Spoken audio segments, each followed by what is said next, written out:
This video is sponsored by Holzkern, a company based in my hometown of Vienna that offers a wide selection of watches and accessories made from natural materials like wood and stone, meaning each piece is unique.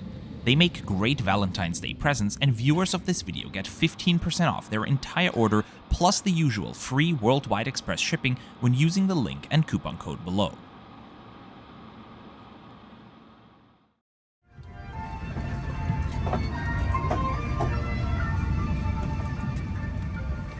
After 17 hours in the air, the longest possible time you can spend in a regular economy class seat, we've made it to Doha.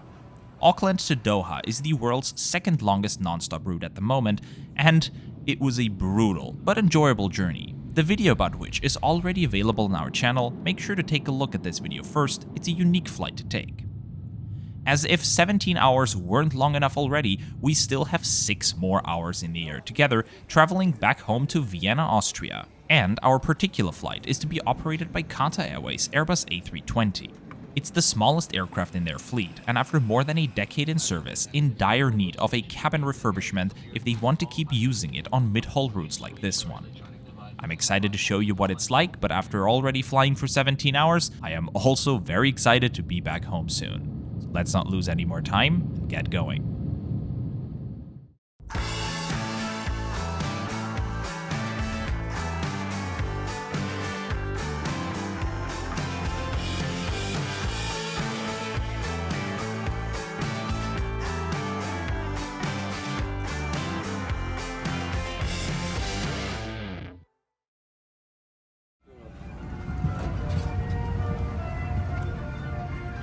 Aviation geeks and frequent flyers, welcome to this new episode of Brutally Honest, our series of narrated flight reviews where we take a close, detailed, and most importantly, drama-free look at what the products offered by different airlines are like. Meaning, this is a review, which means I will judge what I encounter so you can make an informed decision. I'm mentioning this because it's common for us to get comments that we complain too much, but that's what a review is. And today, we'll have more noteworthy downsides to point out than usual, because the journey did not live up to Qatar Airways' desire to be the world's best airline. We're just exiting this Airbus A350-1000 that brought us in from Auckland. It's 10:43 at night right now, which gives us an easy 4 hours to make our 2:45 AM flight to Vienna. My main goal during this transit is to get something to eat and have a shower. Not just did we get a super convenient stand at the terminal, which meant very little walking to security, the check there was also super quick. It's 10:54 PM and we're done with security and ready to head out again. That's very impressive. At least Doha Airport is an efficient airport. I'm saying at least because, as a whole, I am not a fan of this airport. I've mentioned in a previous video my disdain for closed-off gate areas, which trap you there before boarding. Doha has plenty of those. But the airport is also generally very uncomfortable, as food and shopping outlets are even more expensive than what you might be used to from other airports. And since Qatar Airways flights arrive in waves, if you transit there like I am, you'll be inside the terminal during its busiest hours.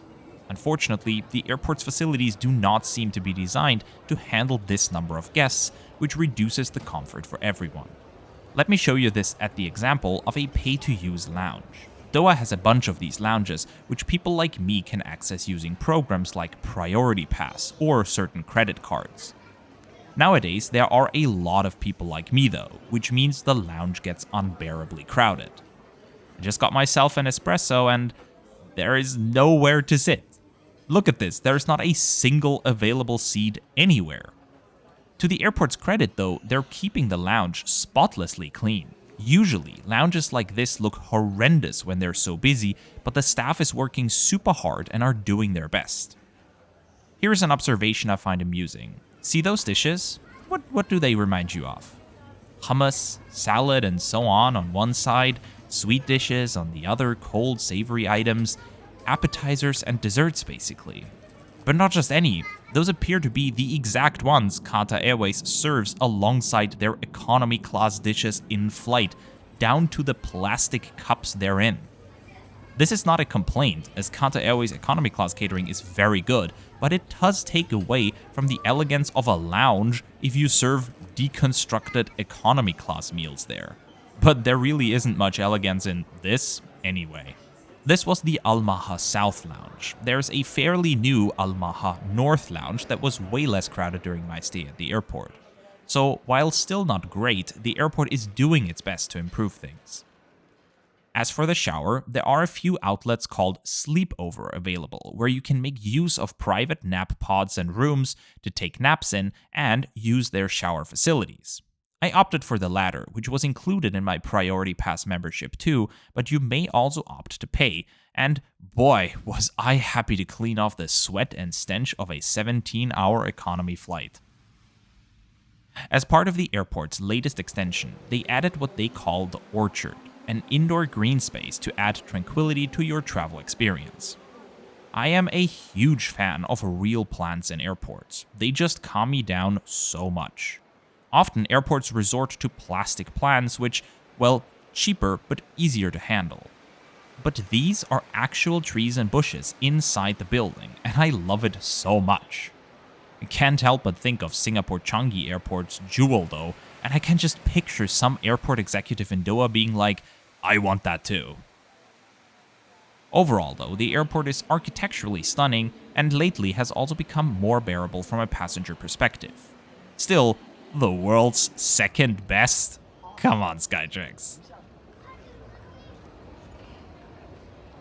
We're finally ready for boarding. Like many flights in Doha, ours has a remote stand too, which means we'll have to take a bus. Thank you.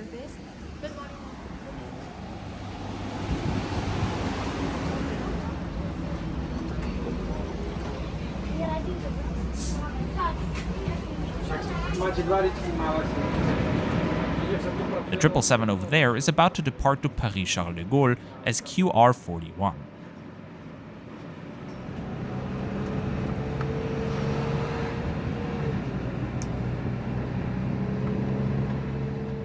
Usually, I don't mind bus rides too much, but Hamad International Airport is so big that bus rides can become uncomfortably long.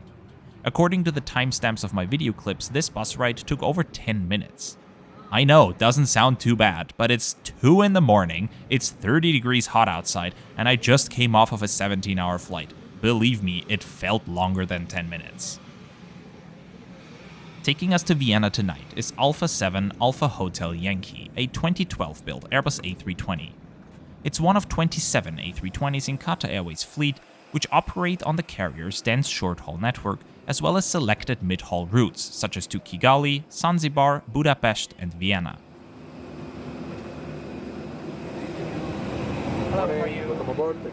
Up front, the cabin is fitted with 3 rows of Collins Aerospace parallel diamond seats. This means that business class passengers get the comfort of a lie-flat seat even on a plane this old.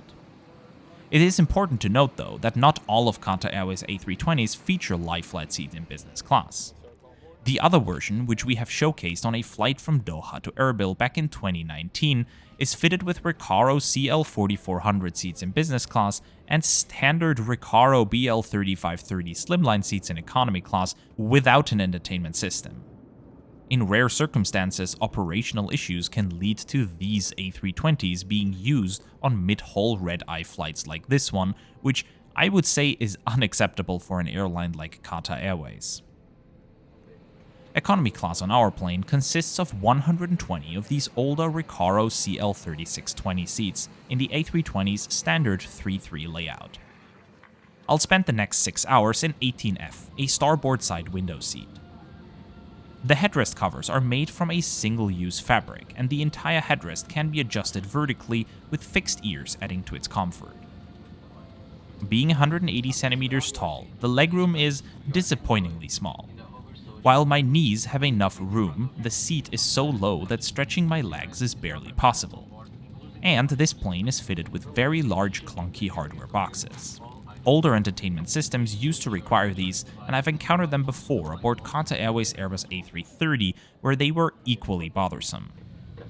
Luckily, the CEO has announced the A330s are due to be retired in 2022 and the A320s in 2024.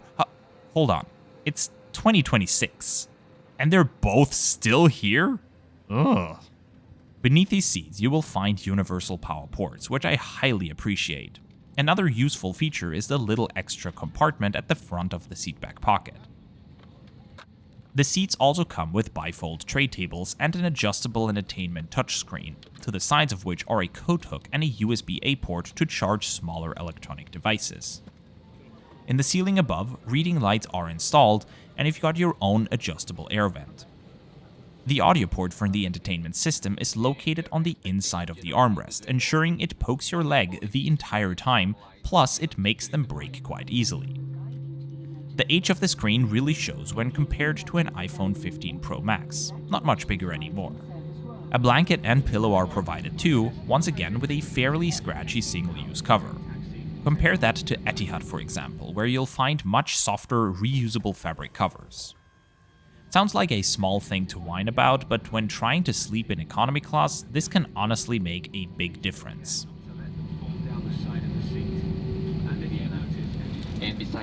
Little toilettes are handed out before departure. 2:25 AM and we are almost ready to go. A Holzkern watch like this one joins me on most of my trips because I really like how well their natural aesthetics fit with my style of brown and beige tones. But they don't just offer things that fit me, but rather have a wide variety of watches, jewelry, and other accessories made from materials like sustainably sourced wood, stone, or even things like leaves and peacock feathers. And that's what makes their products fantastic Valentine's Day presents, because each piece is unique, just like that special someone. Holzkern has been a long-term supporter of our channel, and I've visited their headquarters before, meeting all of the amazing people that make the company work. And they are superb to deal with too, with 24-month warranties on all watches, free worldwide express shipping with products arriving in 3 to 5 business days, and if you're based in the United States, customs fees are fully covered. On top of that, for a short time only, you'll get 15% off your entire order when using the link holzkern.com/simply and coupon code Aviation at checkout, plus a free red gift bag for your loved one's present when ordered until February 14th. Now, we're finally getting ready to depart, our final flight of the trip. Please take care not to let them fall down the side of the seat. And if you notice any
Shortly after takeoff, the crew started their service, offering us a beverage and a sandwich.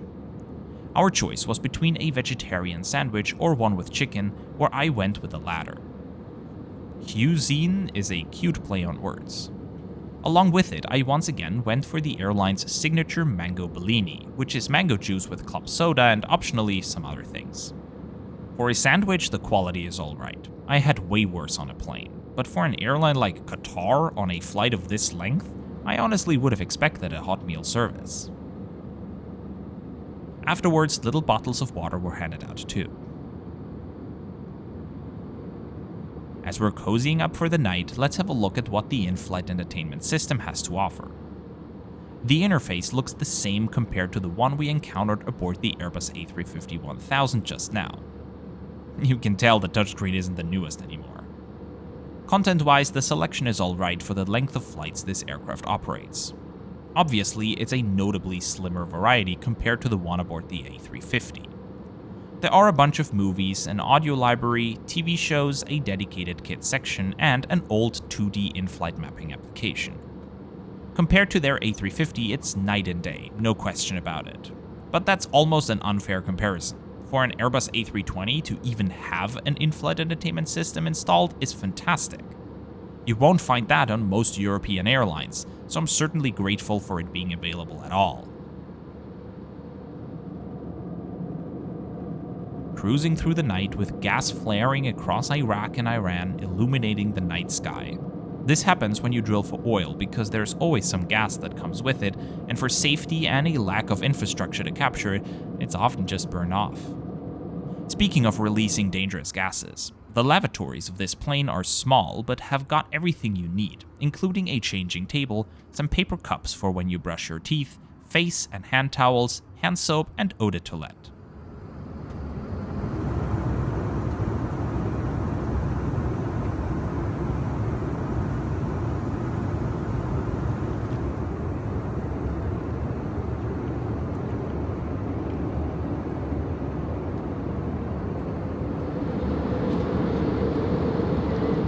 Around halfway into the flight, over northern Turkey, the cabin lights came on and the crew started another round of service, this time a hot breakfast.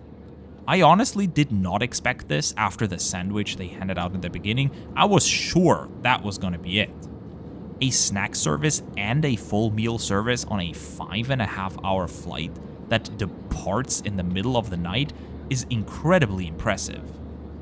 But I can't help myself but be annoyed by the timing. It's less than 6 hours from Doha to Vienna. Do they have to serve the meal in the middle of the flight? Couldn't they have done so after takeoff or an hour from landing? Why now? Everybody was sleeping. Nobody would have minded if they waited another hour. Anyway, the meal service itself was just superb. Qatar Airways once again offers 3 options. Either a frittata with chicken sausage, which is what we've got, an omelette with sweet potato, or some sweet dish I didn't really understand. But I prefer savory breakfast anyway, so here we are with our frittata served with creamy spinach, a rösti, and a chicken sausage.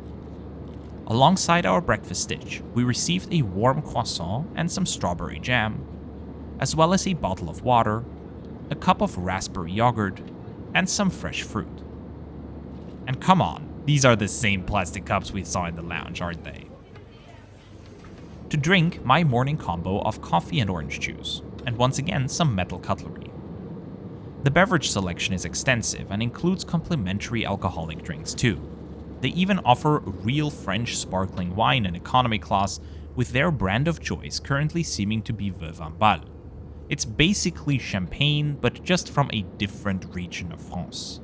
Quality-wise, this is a 10 out of 10, an all-around phenomenal breakfast service with a diverse and tasty main course, sensible additions like a warm croissant, yogurt and fruit, and presented nicely alongside bottled water, beverages of choice, and metal cutlery.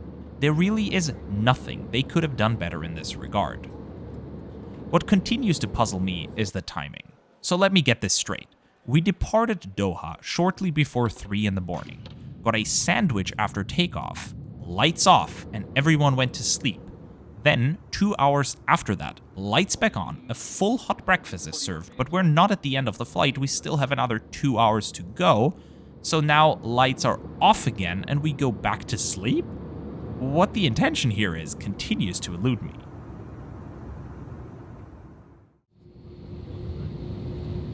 After another 2-hour-long nap, we have begun our descent and are nearing the end of our day-long journey back home from New Zealand. Qatar Airways continues to laud itself with its many accolades. The world's best airline is what it loves to call itself. Undoubtedly, Qatar Airways is an excellent choice, regardless of what aircraft or class you choose to travel with them. Flawless meal services, cabins that almost always come with entertainment screens, generous legroom, and elegant design features. However, from overcrowded Doha airport to its extended bus rides, the old A320s and A330s that continue to grace Qatar Airways' fleet with its uncomfortable tight cabins and poor entertainment quality, it has room for improvement. I think even the world's best is allowed to not be perfect, but this level of imperfection just makes their marketing seem disingenuous. Should you choose Qatar Airways when you come across a good deal? Absolutely, they're not a bad airline by any means. But are they better than every other airline on the planet? Of course not. I wouldn't even go as far as to say they are definitively the best one in the Middle East. Etihad offers more comfortable pillows, Emirates more substantial meals. There are aspects in which their competition is better. At the end of the day, the differences between the three are too small to justify spending more on one over the other, so picking whichever one's the cheapest or offers the best flight times is the way to go. But I will gladly be back on Qatar when the opportunity arises. سيداتي وسادتي، مرحبا بكم هنا في فيينا، حيث التوقيت المحلي يشير إلى الساعة 6:20 صباحا. حرصا على سلامتكم يرجى البقاء جالسين في مقاعدكم مع ربط حزام الأمان حتى تتوقف الطائرة نهائيا وتنطفئ إشارة ربط الأحزمة. With that, welcome back to Vienna. I hope you have enjoyed this exhaustingly long journey and I was able to give you a good impression of what it was like. As always, please feel free to let us know where we can do better and if you have any airlines or routes you want us to try in this new year. And whether for you or a loved one, Holzkern has something for everyone. Unique pieces of nature to incorporate into your style, and for a limited time only, get 15% off your entire order when using the link holzkern.com/simply and coupon code Aviation at checkout. Thank you to Holzkern for their support, and thank you for watching and sticking with us until the end. All of these amazing people support our work with monthly financial contributions, and as a thank you, got to see this video a month ahead of everyone else. Starting at just €2 per month, that's just €24 per year, you can support our work and enable us to try new airlines and exciting routes like this one. But whether you are a channel member, a subscriber, or are simply stopping by for this one video, thank you very much for watching and coming along. I'll see you again for a new video next week, and until then, safe travels.